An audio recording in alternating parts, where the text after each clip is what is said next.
ka-basic, nandito tayo ngayon sa Valenzuela.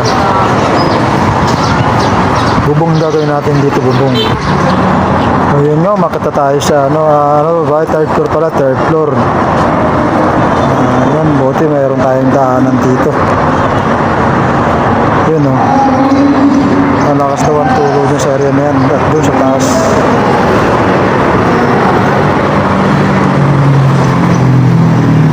Bali tatlong parte yung bubong dito eh. Ang ginawa natin dyan, dinaklas natin yung gutter, mga ka-basic. Ayun o. Bulok na pala lahat ng flashing nila eh. So pag umuulan, rekta na talaga doon sa Quezon.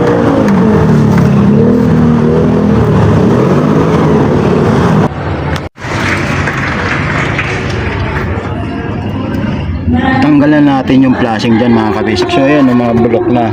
So dito kaya malakas ang kanilang leak doon sa